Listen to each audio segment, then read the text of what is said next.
I feel like it's insane to watch a whole homeless encampment burn down, Yeah.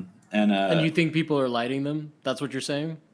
I don't, yeah, I Or do think you it's, think they're accidental? I, I mean, it I can't think be it's accidental that the often. whole spectrum, Yeah. like it's either people doing drugs, people like hook up into the lights, so they have power. I see that so many different places. And why wouldn't you do that? Right. Yeah, But, yeah, yeah. just something sparking off like that. And then two, yeah, maybe there's conflicts between gangs, and like territory and drug sales. And right now it feels really calm. But like during the height of things, dude, like when people started getting money from the government, there was like a month where they've closed the parking lot because below me there's a liquor store and a laundromat, right? And there's a parking lot across the street that people would use. But then various times it's been shut down for over a year. But when people started like under lockdown, when people started getting money, there started just being a huge amount of fights in that parking lot because essentially drug deals where people were showing up like, give me my money or give me my rock, right? Those were the two things people were yelling at each other. But it was either someone was like showed up and wanted like their drugs, and they'd be like, give me my goddamn rock, or someone would show up and hit up someone who owed them money for drugs and be like, give me my money. And it does, the cops don't come fast for that kind of stuff around here. So yeah, man, and I don't know if I feel good about it being less visibly chaotic right now at this moment, because all those people deserve a place to live and everything else that we all do, so there's a lot of mixed emotions.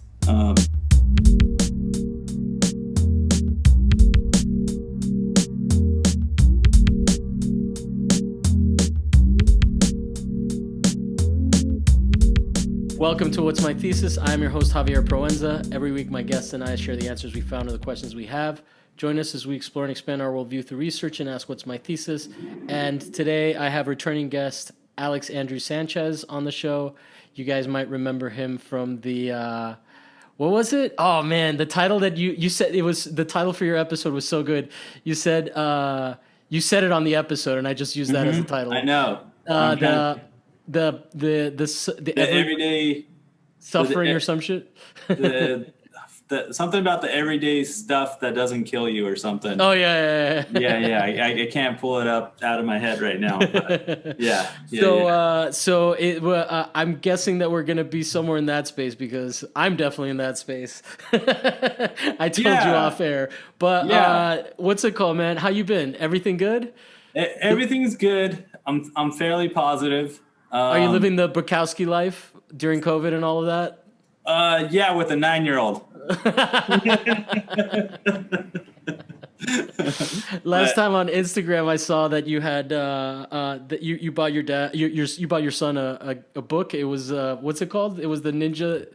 Oh yeah, the Secret Ninja book or something. But they were choose your own adventure. Yes, and I was like, oh, nice. Yeah. So for people that didn't listen to your original episode, you are a painter. You've got some paintings in the background if you're watching on YouTube, but if you're listening, and then you also do poetry. And have you expanded into other kinds of writing? I don't want to pigeonhole you just as a poet if that's not where you're at. No. And in fact, at the last year, I don't know at what point, but I kind of stopped writing. And then I could see that. I mean, last year, what do you? It was a weird year. Yeah. And I also just put the energy into painting. So that's been the main thrust. Yeah. So is that like I don't know, how was COVID for you? Not that it's over, but it kind of is. Yeah. It's all been a mixed bag, good and bad. At the beginning, I was living with a bunch of roommates. You because you lived in that studio space, Yeah. right? Yeah. And so I had to move out of my studio space. And then so I moved up the street to the first place I found with a bunch of other like weird creative people. And that was cool. And then in January of last year, my son moved back to LA from San Diego. And then a couple months later, COVID hit. And then so I stopped going to work for a couple months to my, day job. And then And what's your day job so people have context? making canvases. Okay. That's But pretty much whenever all. the citywide shut down, I was like, hey guys, I'm not coming to work. And like nobody that I lived with was going anywhere. So Yeah. like other than grocery shopping. And no one knew what the fuck was going on, right? Yeah. What was it like to have a kid? Like, how did you explain it to your kid? Because I tried to explain it to my inner child, and it didn't Well, take it well. him being 8, he was very well aware of how everyone was reacting and what they were saying, Mhm. So he had he had whatever I was saying and people at my place and my roommates that he interacted with. And then he had what his mom was going through.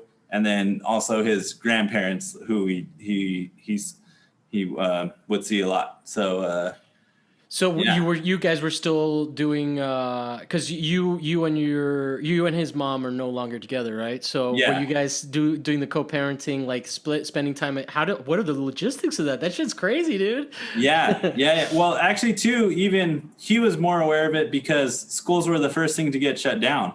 And his life changed because Yeah, exactly. So, yeah.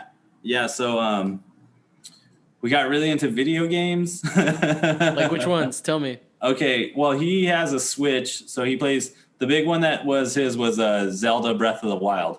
Okay. That He was had played it already before because that's he been had around just for a while. gotten it for Christmas. Excellent. Yeah, That must have been perfect then. yeah. 'Cause that so seems like the kind of game that you want a lot of time to just immerse yourself in. and it takes a long time to just play it. Like Yeah. it's really dense. That's So- like literally still why I want to Switch. That and Mario Kart. Oh yeah, what other ones? Dude, I love playing Animal Crossing. Really? Yeah. Okay. I'm gonna have to get one. Especially like a break from other serious games, and I'm like, oh, I'm going, I'm swimming in a lake or a ocean or whatever, trying to catch stuff for points. I don't know how Nintendo does it. Nintendo, It's so good. Make it so simple and so fun. Yeah. All right. Yeah. But then there was a lot of reading, so like I don't know, dude. Parenting it's like it seems like something. I don't know, because like even you described it at the beginning of what you were saying as as like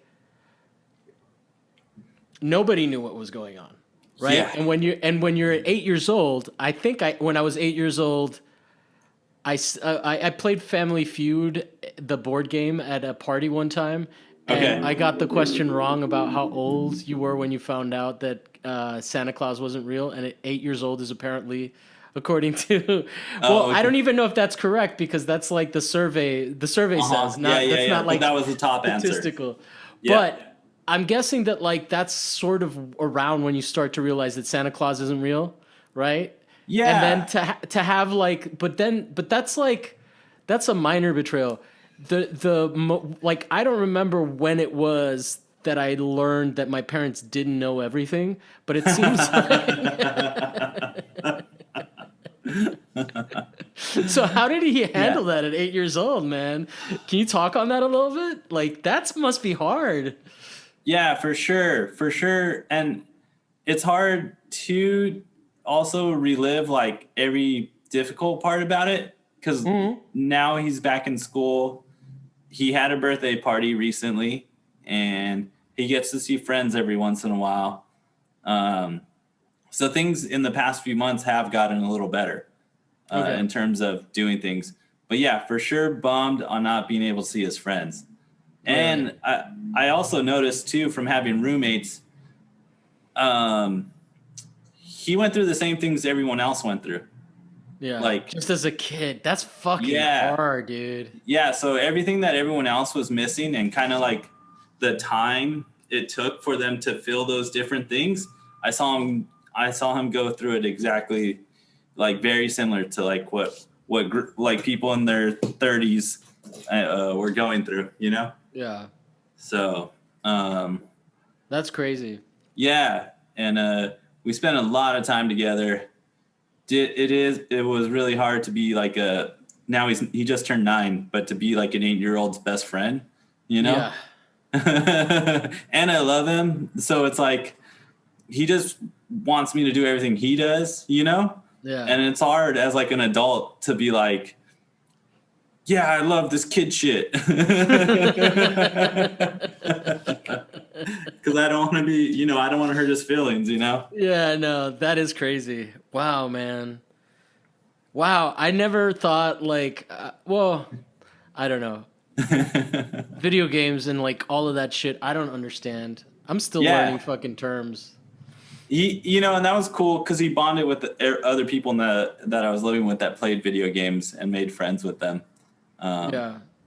So it was mostly Switch games? And computer games. Like the computer I'm talking to you right now, I bought, that was like the first thing I bought. And it was like less than $800, but it was like a computer for gaming. What is it? I want. It's just a laptop, but it's like an Acer Nitro 5. I don't know. My product play. We should be sponsored this episode. No, yeah, dude, yeah, I'll take more of these. You know, I just bought a wireless controller recently. Yeah, I don't know. It seems like there's maybe a healthier pull though, because I was single when it first hit, and then the pull for me was just like bad habits, right? Like, and then. Was that drinking? Drinking? Like eating Grubhub, smoking, and smoking weed and drinking alcohol. And just like, I'm surprised I have... Go ahead. I actually loved it the 2 months I didn't go to work, because then I was living with like a bunch of other people that I liked a lot. And that's what we did, you know? Yeah, man. Now you're making me jealous because I didn't even have a car. I was hanging out with somebody and they were like, "Oh, we can meet halfway." I was like, "Dude, I'll meet you there." I just want to get out of my neighborhood because for a long time I was limited to what I could walk, and you don't realize in Los Angeles how fucking crazy that is. Oh yeah, dude. Yeah. I mean, I've walked a lot of it in my life. Yeah, I know you don't have a car. I'm sorry, I'm a dick. No, I did get one this year. I got a car this year. What'd you get? I got a dad van. I got a 2000 something Dodge Voyager off some really cool people that had only 80,000 miles on it for $2,000. Nice, man. That's a fucking crazy price. Yeah. They just wanted to give it to somebody, like they're like, this was had ours. Kids. We just someone who would take care of it or could use it. And they were like, you were the first person that hit us back. And was this during COVID? This is I bought it on like January 1st or 2nd this year. This year? Oh, okay. Yeah. So everybody's like, it seems like people are like, well, to go back when COVID hit, and I was like, I'm not going to work. I didn't have any savings, you know. So yeah. But literally, like as a group, the people I was living with were like, we're not leaving here other than for essential trips, right? And then so then no one was going to work, you know. Like it was kind of like voted upon that no one was like. And then I mean, with the city ordinance, people weren't supposed to go to work, right? Yeah. And so I didn't know what I was going to do to pay rent. That's crazy, man. And how did you figure it out? Yeah, luckily I got the pandemic unemployment eventually. And then our rent got reduced by like 30%, which was amazing. And then a friend of mine, Robert Stark, was doing this thing, Pluto Projects, and hosting where people were doing shows via online only, solo shows. And so Art That all shows? happened really quick, like in the first couple weeks. And I think I did one of the first shows. I don't remember which order, but we had a live broadcast of an opening of my show, which was just in my room of new work that I'd been doing. And I had all my roommates there. So we threw a party. So like ours was like really cool, you know? And then it was open bidding. So you could bid whatever you wanted, right? On the works. And then I would have to say yes or no if I wanted that, right? If So if you someone if you bid felt like like the final price, yeah. yeah, it was yeah, fair. yeah. And luckily, it was all friends that bought things, and I made enough to cover a month's rent. And so, Dude, that's like a fucking that's like the end scene in It's a Wonderful Life, man. The money's in your house. yeah, yeah, yeah. Man, I'm actually impressed with how effective and brief. I mean, not to pat myself on the back, but that Jimmy Stewart was actually pretty good. yeah. I'll have to go back and watch that one. I for sure remember watching that every like Christmas or whatever, right? Yeah. When you're a Well, little kid. you know the whole thing at the end, right? Like, Yeah, but that's a dark movie, right? well, I it's feel- about a dude trying to kill himself. It's like a sad movie. For Christmas. Well, you know what? Actually, maybe that's why they play it, because there's so many people that are probably having seasonal affective disorder that they're like, this is dark, but it has a happy ending. It's Yeah, about I mean, like, it's how your also life like has a value. representation of like more realistic, whatever, you know, artistry in the writing the movie or whatever that maybe was like more prevalent or at different times prevalent, you know, where people get to actually make a movie like that. Yeah. Well, someone. I was trying to think about what's the one, is it where he goes to Washington and Yeah, Mr. it's Smith about the goes to Washington. filibuster, Yeah. right? Especially like because of whatever politically right now, how people are talking about it, you know? Mm-hmm. I've been thinking about that movie a lot. I've never watched it. Is it? And that's supposed to be. that's It's a Jimmy Frank Stewart. Capra, right? Is that? Oh man, I was just it just kept popping up in my head, and I was like, oh, I should rewatch that. Yeah, I think that like I heard Oliver Stone talk about Frank Capra, but I my take on my understanding of what his themes are is that it is like working man kind of that kind of thing, you know. So Okay. so, And that's but the I've director? never seen it. Go ahead, Oh, that's the director. Frank Capra. Yeah, I think so. I could be confusing it with Okay. somebody else. Okay, yeah, I remember watching it in like high school or whatever. Yeah, As like a no, movie. but the point, the reason I bring it up is the point is that it's not just a Jimmy Stewart feel good movie. It's like it's actually a movie by, Yeah. like you were saying, it's art or it's intended. Yeah, as art, yeah, yeah. you That's know, why I was or like, I remember recognized. being kind of intense, and you know, like Yeah. a whole movie about that, you know. Yeah. And it's about a small. Well, I think that there's something still relevant about it because it's a small guy going to Washington, which is like there may be diversity in Washington, but it's mostly Yeah. on identity lines. It's not on class lines. Yeah, that was there like are- the who was the guy, the recent guy, Jon Stewart made a movie like that oh, I haven't seen it. about a guy in a small, like basically them going to a small town to groom a candidate to beat the other side, right? Oh wow, And it was really strange. It had a really strange ending. I haven't seen it. Gosh, I forgot what you- that was. Have you watched Wag the Dog? Since we're just throwing out political movies that are Is relevant. that Jack Nicholson? No, Wag the Dog is Dustin Hoffman and what's it called? Dustin Hoffman and I think it's Robert De Niro and then Woody Okay. Harrelson. So it's basically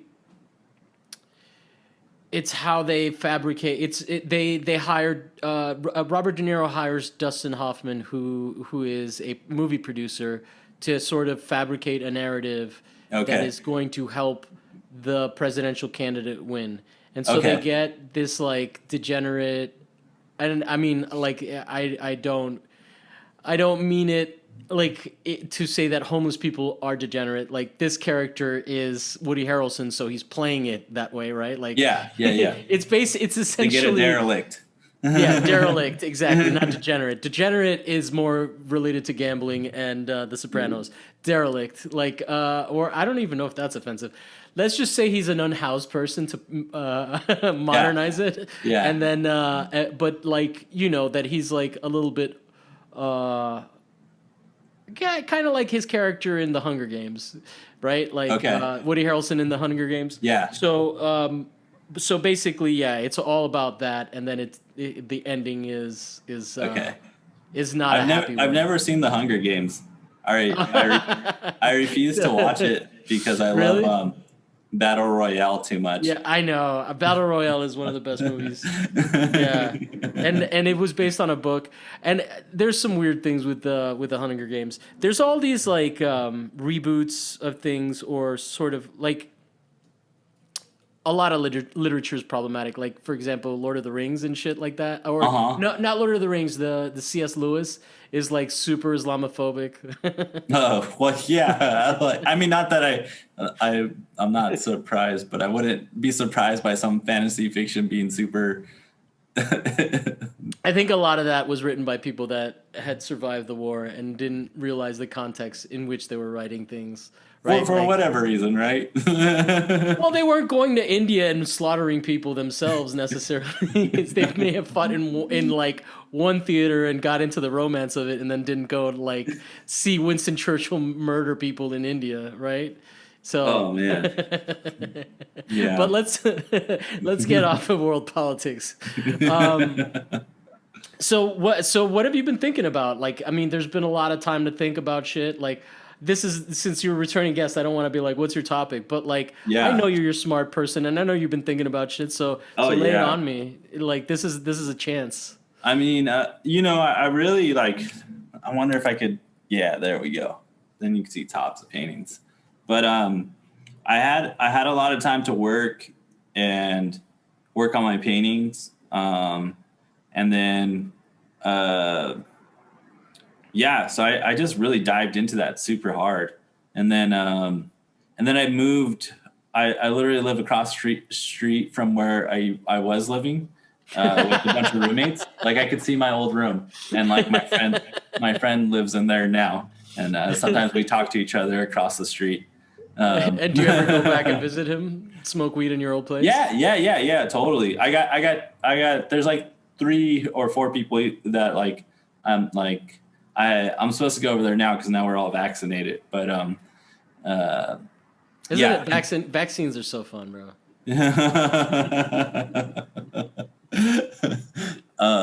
But yeah, so I was literally like eyeing this other spot, and now I live there, and so but it's cool. It's not huge, but it's not small either. There's like. Well, you had a pretty airy space with like it was very studio. You had like a bed in a studio with like your food. Like, you didn't actually have a kitchen, did you? Or the kitchen was somewhere else? Did you come to the old studio?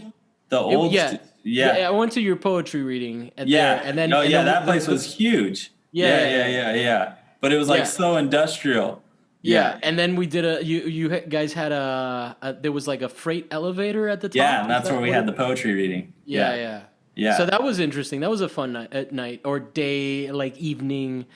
Yeah, so I was there for a while. It was really cool while I was there. Yeah. So that's the spot that you can see now? No. So that was the first spot I moved up. That was off Slauson, and now I'm off Martin Luther King. Like, I could see the LAFC stadium outside my window. The what? Yeah. Okay. I could totally just see that window. So that's that part that you can never get to when there's like a big game there, because yeah. When that happens, or before, people are like selling parking spots outside my apartment. Oh, that's dope. That's capitalism. Like, yeah. And I'm like, I'm always dreaming about, like, how can I buy a parking lot? Like, that's a good starter, like, business, right? And for you, that's perfect because you're a skater. So it's not like that is your nature. That's like, I need to commune with the asphalt. that was the cool thing about living in this big space with a bunch of people across the street, is that we had a parking lot. And so I did a lot of that, a lot of skating. I saw you, man. You were posting that shit. Yeah. This is like a post Instagram reunion, you know. Like Yeah, I've been yeah, seeing yeah, what yeah, you've been yeah, up to, and you've yeah. been seeing Well, me. at least, yeah. I've like gotten very like not shy about like just being who I am. At least. Your kid is old enough too that you can kind of share pictures of him growing up without feeling like too like invasive, you know. Oh And he's cool. yeah, He's got his like different. How often does he change his hair color? yeah. Probably like every 3 months, I'd say. Yeah, Yeah. Did yeah. you Yeah. see my episode with Molly Parmer, the lawyer? Did you hear that one at all? Because No. so she's the daughter of you might appreciate this actually because you're into all of this stuff. So she is the daughter of Skip Williamson, I think, and Okay. so he is a underground comic book artist that was Oh, friends cool. with like he was part of the R. Crumb movement. He was like one of Okay. those legends, Like and the Zap comics. I guess you probably know. That's why I bring it up to you. You probably know Yeah, more yeah, about yeah. this That shit stuff's than I do. cool. I like it. So then, and she was like, he did the cover for Steal This Book. Okay. So yeah, and for those Cool. who I know you know that, but for those who don't know, Steal This Book is the Abby Hoffman book, which Yeah. was They just made that movie about that dude. yeah, and that movie is not great. I Like didn't that see movie, it. that's I it's an didn't see Aaron it. Sorkin. I listened to a whole podcast about like But the that guy, details. the Abby Hoffman dude, seems interesting. Yeah, Yeah, he's an interesting guy. Yeah. But yeah, man. So let's get back to the painting stuff, and then because I know, have you been reading also what during this process, or I was just reading like not part of the? no, no, because I've been pretty slow. I got into, I remember one night where when I was still living with a bunch of people, I started reading to them. Gosh, the first Mike Davis book about California, and I can't think of the title right now, but it's all about how like California's a disaster zone and like just like it's just a disaster zone. Like something bad's gonna happen here eventually. And people are like, this is not. Just one person got like really upset with me and was like, this is not cool, especially the state we're in. And I was like, oh man, okay. Like I was, You're it was making me feel better. Like. yeah. And that is so right for you because like I was also in the same space. Well, DC Comics in their service, I forget what it's called. Since we're plugging things, I'll try to say. Yeah. I think it's DC Infinite. Their DC Universe app was better for reading comics because Oh, with the okay. no- with the notch, Yeah. the notch on the iPhone on the new one, Okay. you can't read some of the text, so you have to Yeah. like it's a pain in the ass. I haven't done it like that. I had one of those. Was it a Kindle? Is that where you read books? I Yeah. love that, but it's been a long. Like I just lost it at some point. I really liked reading that way. I actually did get a lot of reading done that way. But comic books, man, yeah, it's hard. But I love like because you always post like the snippets of the scenes. And I Yeah. read a lot of comic books in my lifetime, like a lot, like even as a kid to an adult. Well, the one that really helped me was and I think that they released it for like they uploaded it around COVID. Okay. DC Comics did on their service, and it's one where like Gotham has an earthquake. Okay. And it's just martial law that like the rest of the world is just like fuck Gotham, Yeah. and they leave them to fend for themselves. There's no police anymore, and Yeah. everybody's like there's it's sort of like what you were talking about, like when you were talking about how people like you got to sell work through your friends, Yeah. and, like Yeah. and it was like they didn't give you a handout, they got an opportunity to get something and then also help you. Like for example, like maybe they've been planning on buying one of your paintings, but this was the opportunity that presented itself where you were like, right? So Yeah. so for me there was just so many different like little things. But it's funny like the idea of people just being like I can't handle this right now. Especially Yeah. like in a so what context were you reading this book in? Um, well, I was just reading for fun because I'd read it before, and I was like, But where were you presenting it that people were like this is too just much? like hanging out at home with people, like while we're chilling, because we would try and do activities together. especially like some of the people we had just met each other. Because I had moved in there and I had lived with these two other dudes, and they were gone all the time before. So I was there by myself a lot, and then everyone kind of like I got more roommates all at once. Oh, okay, because they stopped working so much. Yeah, exactly. So yeah, but I got another book by this guy Pierre Guillotot, and it's called Coma, and it's all about someone being fairly older. They're trying to write a book. They're so depressed that they can't talk anymore, and they're also self-medicating themselves on European codeine. So they're like super. That sounds so exotic. Yeah, it's short, but it's really hard to read because it's also like translated from French, and it's like really flowery. And this guy was famous for like one novel that he wrote about his like gay account of being in World War II and having like gay sex, and he got like World War II. Yeah, and he got like banned for that or whatever. So now this book takes place later in his life. He's also an artist. He makes really funny, like weird, gross drawings with a bunch of like pink penises and stuff. I love penises and drawings. But the book was really good. I just finished it last week out in the desert, and it was comical to read something about someone who was so debilitated they couldn't function or talk to people. I've been there, man. And it all references art, and the whole coma is self-induced. And so, well, but that, I mean, I'm sure, like, as someone who's been in those spaces where you're just like, you have no control over what your brain does. It's also not necessarily self-induced. You know what I mean? Yeah. And I have a tendency to read really depressing things. I know that's one of the things that I've been trying to routing us back to. I don't know if you've noticed. I said one of the first things I asked you was, how have you been living the Bukowski life? Yeah. No, which I'm secret. I'm always like upgrading to that because that's exactly what my apartment is. It's like just enough space, and it's really nice for me and cozy, and like I like cook my meals and crack open my wine and look out at the sunset. But it's like I live on Martin Luther King and Broadway, and it's like that's why I close my windows too, because it gets like at this hour it's going to get really loud, or I don't know if there's going to be like 8 police cars hauling down the ass for no good reason, with their sirens blaring. But I've never heard it seems said calm that way, though now. I mean, but it got crazy. Like, it got really. I mean, there's a lot of homeless people around here, which I definitely feel for. And kind of my block, I feel like it's getting cleaned up a little, or I'm like not even terrified. Like we're so close to USC.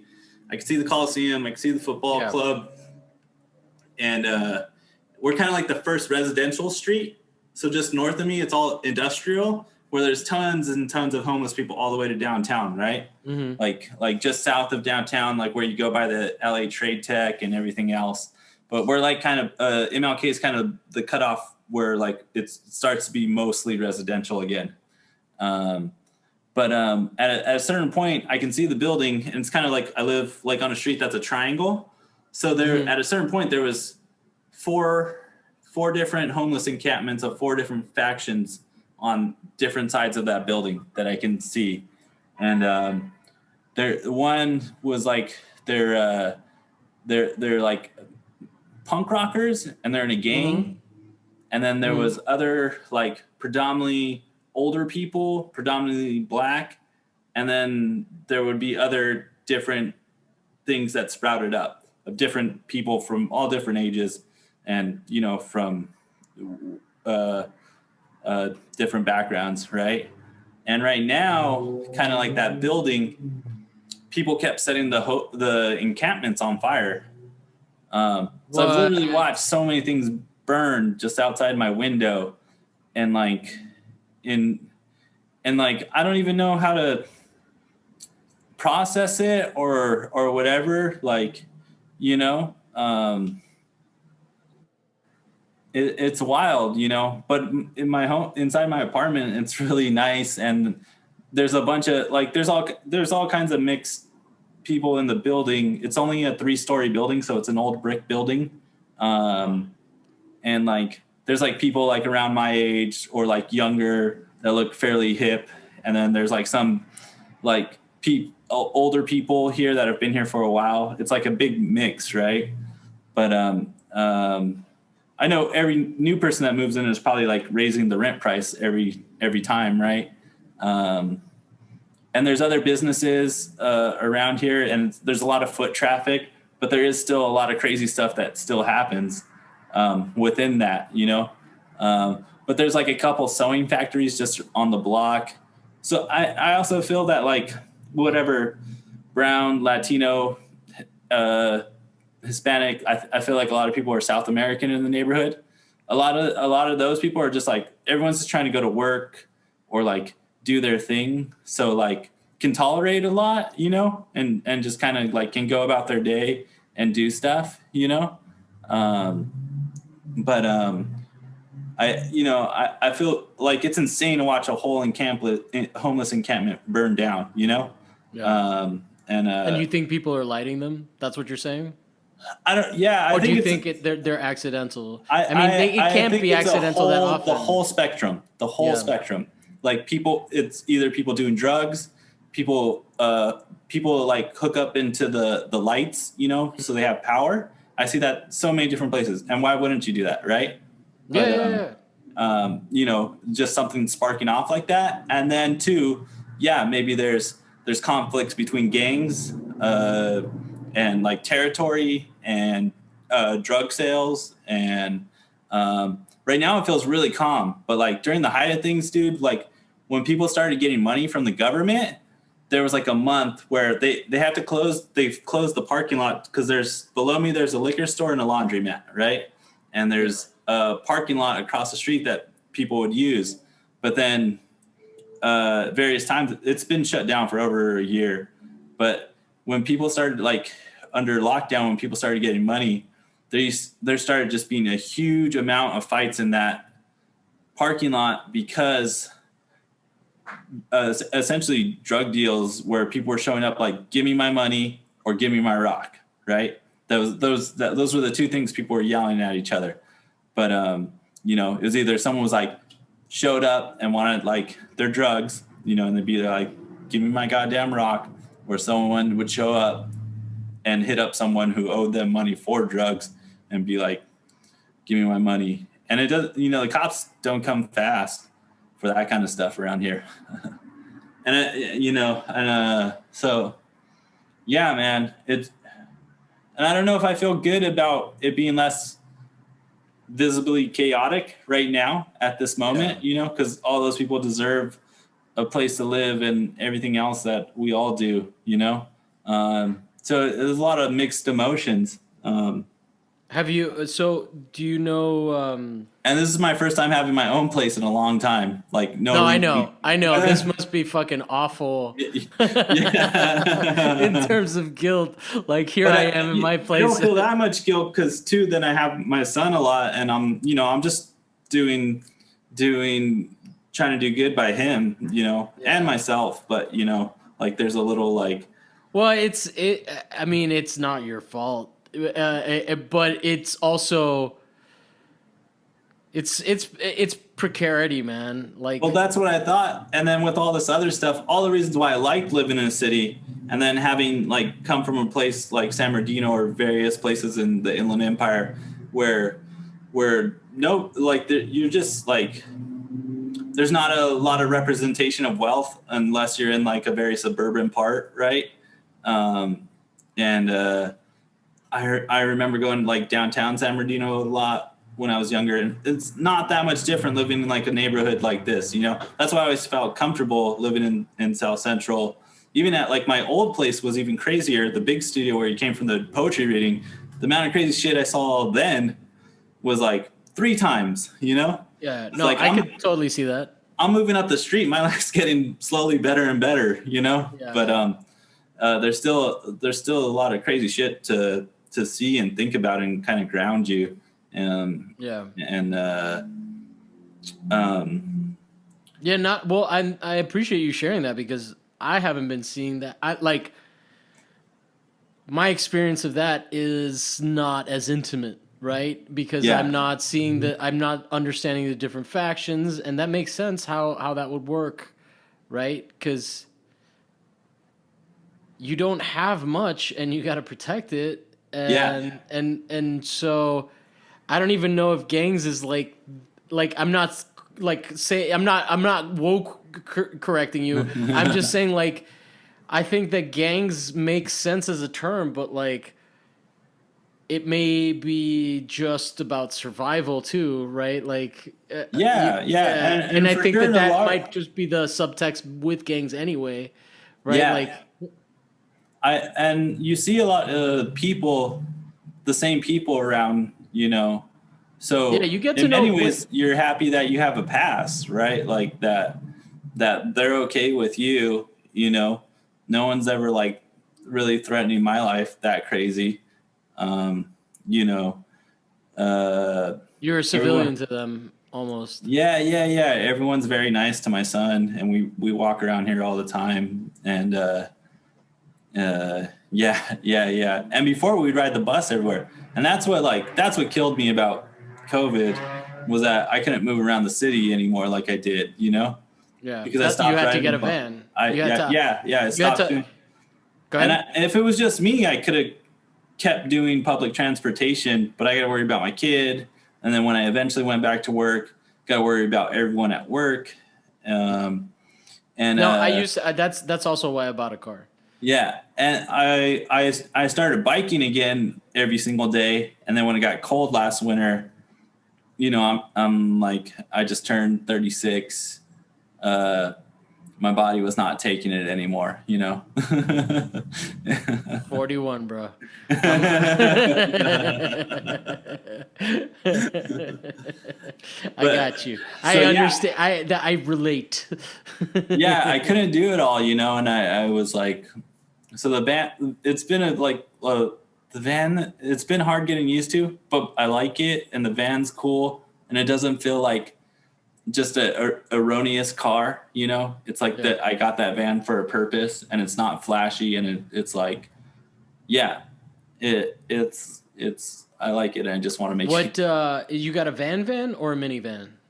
I guess it's a minivan, Okay. right? Yeah, yeah. I think I'm just technically. trying to see how many steps away from van life you are, but you can't. No, no. This is like in the trunk of my van. There's a scooter, two skateboards, and a soccer ball.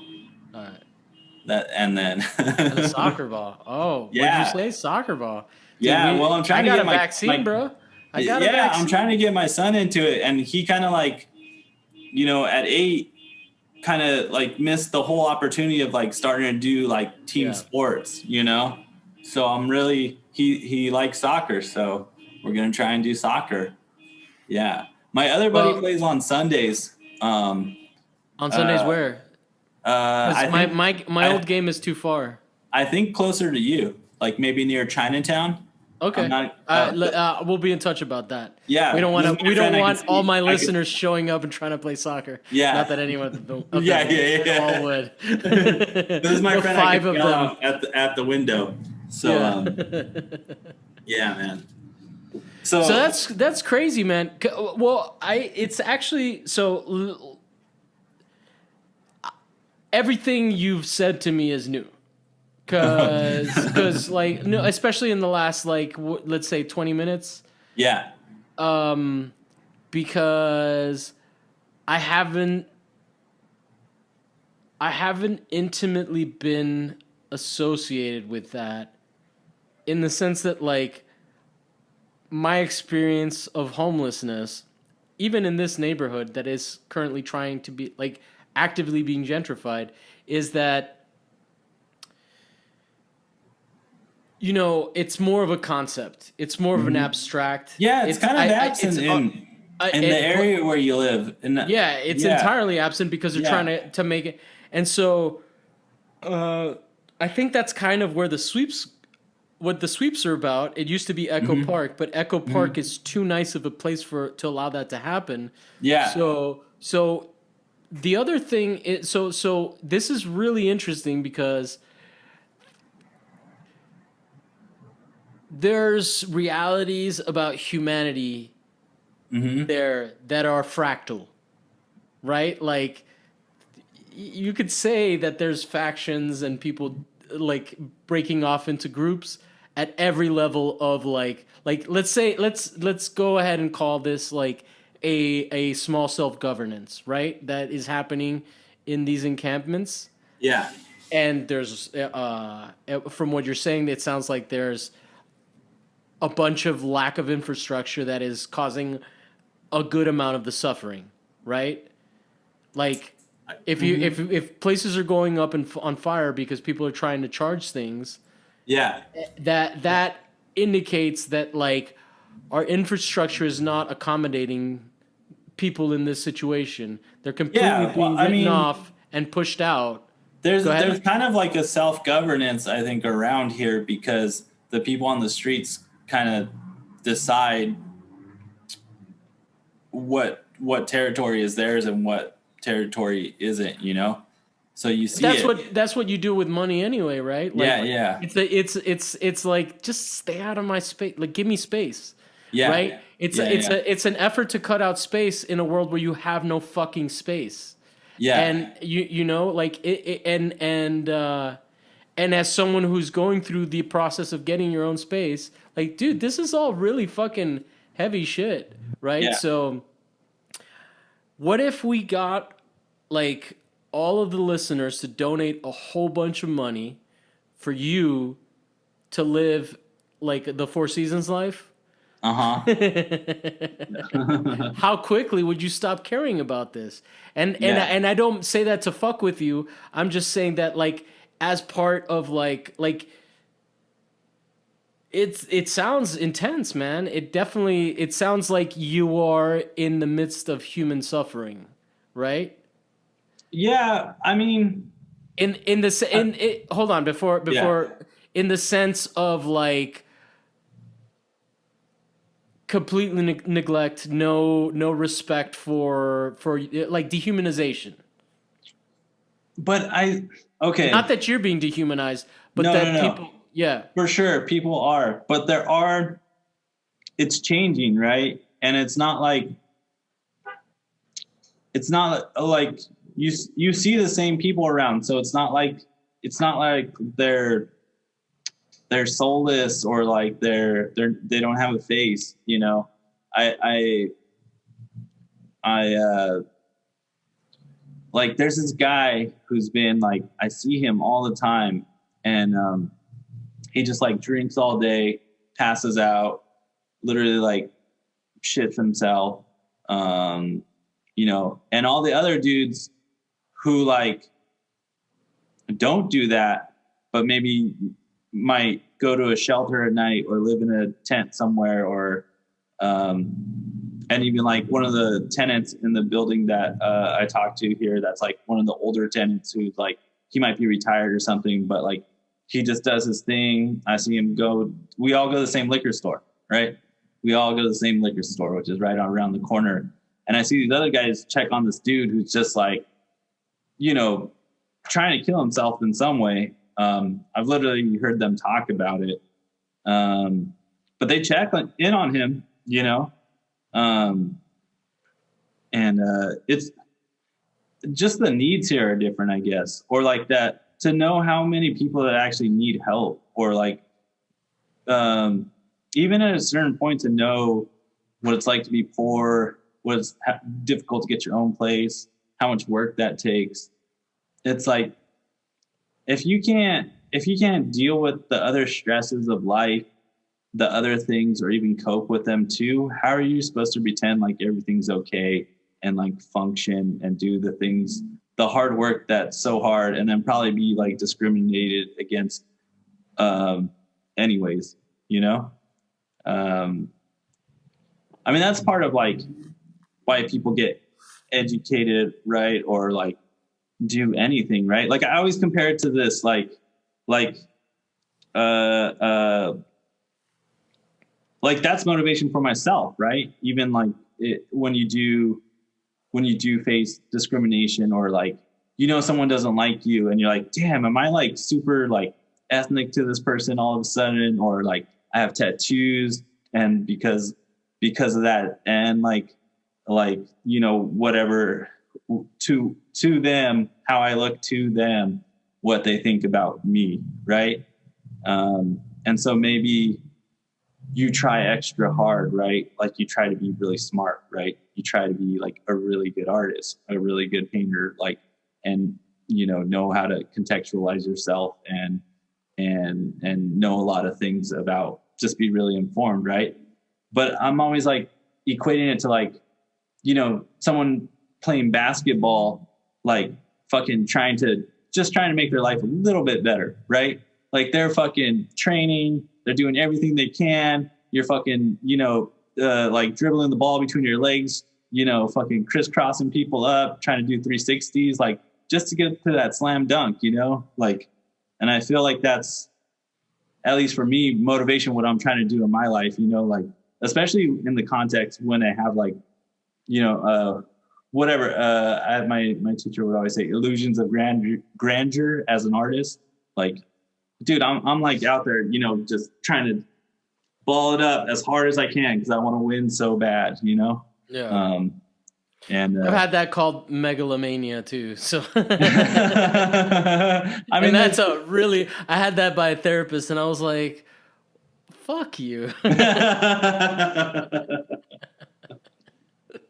But the other context, just to like kind of make points, as because I have thought about all this shit. So seeing shit on fire here, right, and then being stuck at home, being stuck like, fuck this city, like I can't even move around it like I used to, because of all this shit.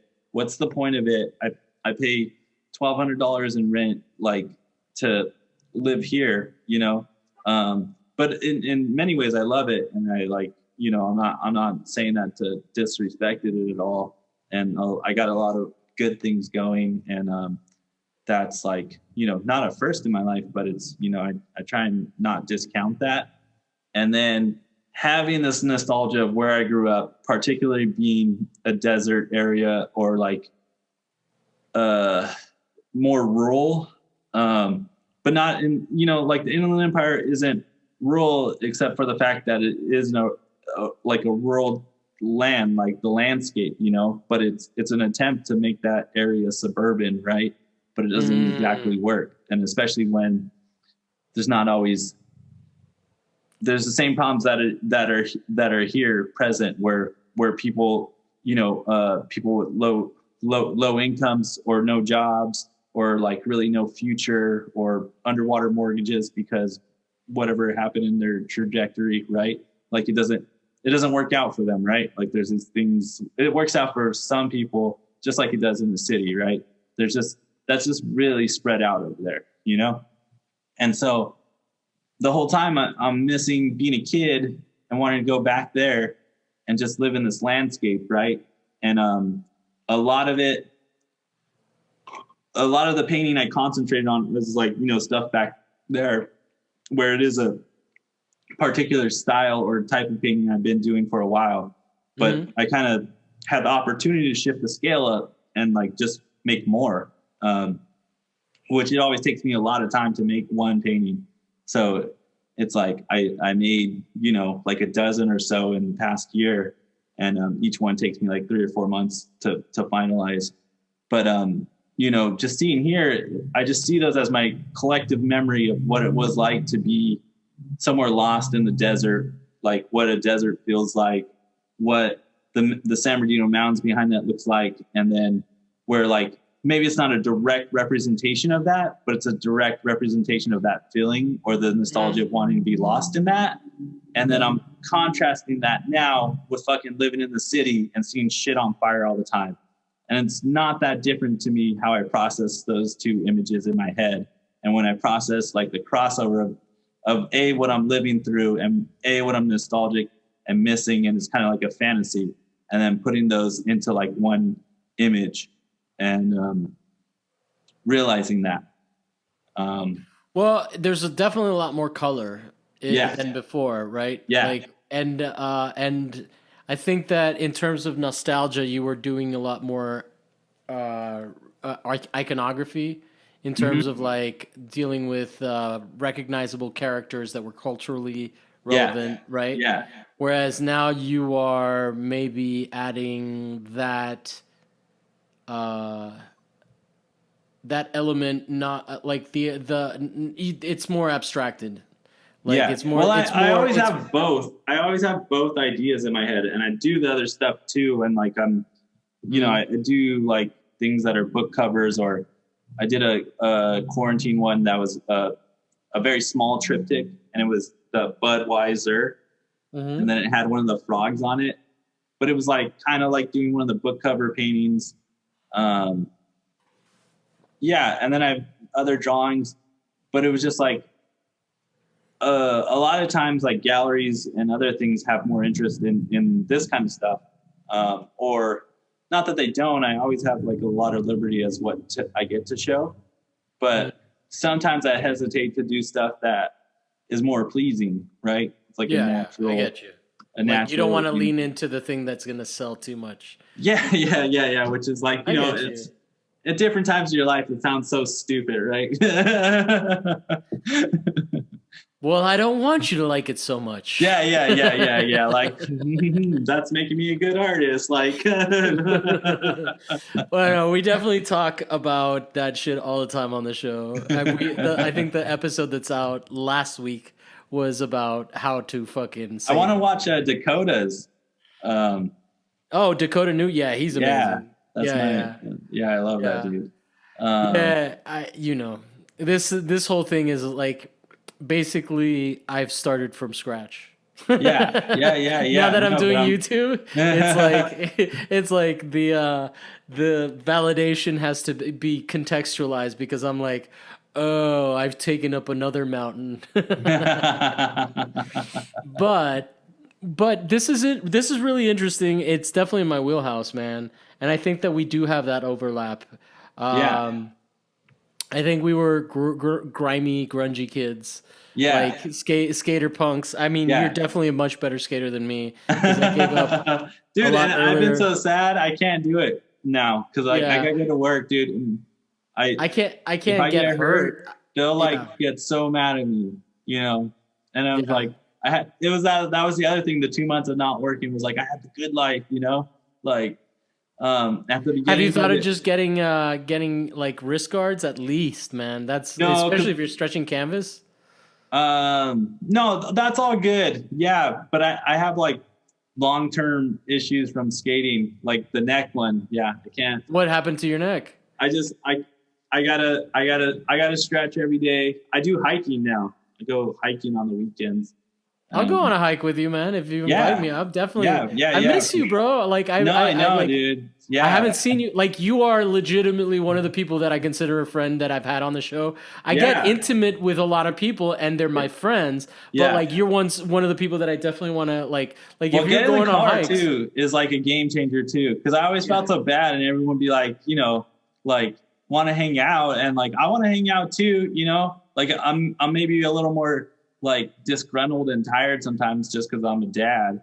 But like now a car, like I've been making a thing where on days off and like I have like the night off and I don't got my son, and if like me and my girlfriend aren't chilling, I like call one friend and like talk to them, or at least try. Good, man. That sounds really good. That sounds good for you and your kid and your wife, man. Or your girlfriend. Sorry, I'm so antiquated, man. I'm a fucking. Sorry about that. Okay. But you guys have been together for a while, so it's not that crazy. Yeah. But I hope that it doesn't lead to a conversation about, hey, what the fuck? Why am I not your wife? Nah, if anything, that would be my fault, right? Yeah, but as someone who wants to be your friend, I did step in it. I was like, abort. Yeah. No, now I just need to get a place double this size, right? That's the next thing. Well, cool, man. Well, it's been nice talking to you. Anything that you like? This was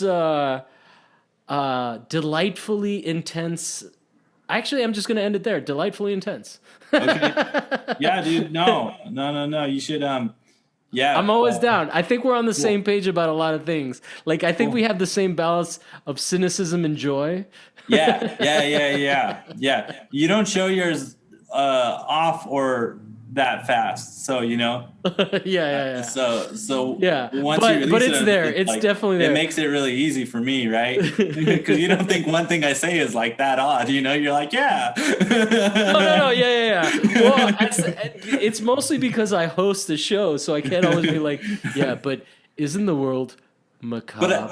I get reminded when I am somewhere and I do say something and someone's like, oh, that's dark, like, or, oh man, I don't want to talk about that. I give it 5 years, and you'll get as good as me as just at just like being like, "Oh, you don't want to hear this." I think that wisdom comes with 40. You're just settling now into your cynicism Yeah. and balancing it Okay. out with joy, Okay. dude. Especially like, Yeah, fuck I'm this still a pretty last fucking year. happy person, man.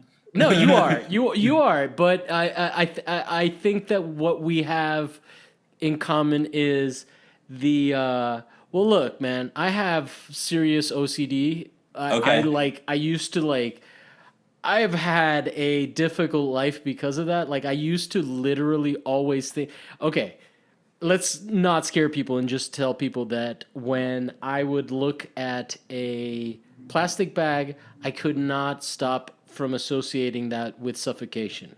So I Yeah. would see a plastic bag and picture myself suffocating, Yeah. and it wasn't fun.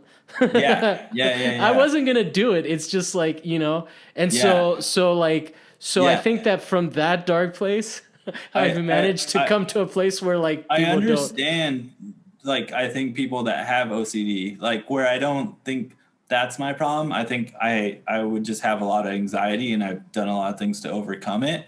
But like Yeah. I remember being younger and waiting for the bus and uh having to have the right amount of change to board the bus and getting so stressed out about it until it came the moment that I actually got on, where like I count it like several times and then Yes. or even like from going home to going to the bus stop, and also at a time when I didn't have much money, and be like, did I drop a quarter?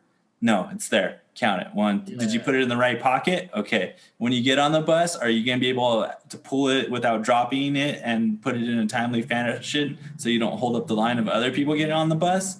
Which I Yeah. don't think is OCD. It's just like, No, I mean it's, it's obsessive, but it's not like on the scale of what we're talking about. Because like I literally had no control. I would get headaches. This is yeah. the first time I've ever talked about it, but I'm talking about it because it's you and not like a first guest. Can you imagine? Like, hey, I just met you. Let me tell you all about my OCD. But kind of when you say that, and it's like, dude, I couldn't imagine feeling that way, but I completely like respect it, and Well, like, the headaches. So I would get these. I'm obviously on medication now, but I would take. I would have these headaches that would just be from my uncontrollable thoughts, and it exists in a very. I can't even place it, but it's like it's just it's right here, and you're just like or right here when I'm pointing to my forehead. It's in the frontal cortex, so apparently, yeah. and it's just my brain keeps going and going, and me having a debate on, like one time, so it's a lot of self-violent thoughts where it's Uh-huh. like, there was this one time that I had a whole bunch of kitchen knives in my kitchen, and they were fine, but the X-Acto knives, having them at the house, it would Uh-huh. just get in my head that I was Yeah. gonna just slash everything. Yeah. And so it made me feel But you better don't to want to just. do that, but you're But like, I can't stop thinking about it, or I yeah. couldn't And stop thinking so about how it. do you control that? Well, what made me feel better was, well, medicine in the long Yeah. term, and then putting those X-Acto knives in the glove compartment Yeah. of my car. Yeah. They weren't in the building, so they weren't a problem. There were Yeah. too And many that steps. that And part I how get. reasonable is that? No. And that part I get, because it's like you're just trying to solve a solution and move on to the next thing, or Yeah. like be okay. Yeah. No, Yeah. exactly. But yeah, I have not suffered like that in a very long time. And But then what are you gonna do? Go around telling people like you can't handle having fucking X-Acto knives in and Well, but the blade is so like precarious. It's like I well, think it's that like designs. You're like, whoop, like a piece whereas of like paper. I think a kitchen knife. This is the first time I realized this, but I think Yeah. a kitchen knife is like a lot harder to sort of maneuver for that. But like, Uh-huh. Yeah. not that I'm giving kids ideas. The whole point is don't No, kill no, no, yourself. no. Yeah. But Yeah, like yeah. that as a tool, I can understand how that was like Yeah. anxiety provoking. You know. Yeah. Yeah, yeah. Anyway, let's end the episode there. Okay. Sounds good. I love that play, you're not even flinching. All right, man. play some Elliott Smith. No, I take medication. It'll make you feel better. I've been on it for a very long time. I'm a Yeah. functioning member of society, and but yeah, it related to what you were Yeah, talking dude. about We'll earlier. hang. We'll try and do soccer. I like making food a lot. Oh, I'll eat any food, man. I like eating food. That's Okay. cooked. Cool. But do you have any stuff that you want to promote? Are you posting stuff? Do you have? No. You had your. I think shows are going to happen eventually, but it's still early, so. So, what's your on Instagram? Oh, Sunny God. Sailor Prince I think so. Or with underscores. Yeah, Alex _Andrew _Sanchez. I think you can find it either way. Okay. Yeah. I don't know. I'm checking right now, I guess. Well, in the meantime, we are at What's My Thesis, at Javier Proenza, and by we I mean me and the podcast. Yeah.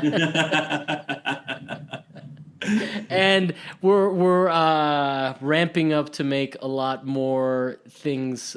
We have new lights. We're not diminishing. We're always growing. So definitely do that. All right, man. Thank you so much. And thank you guys for listening, and goodbye.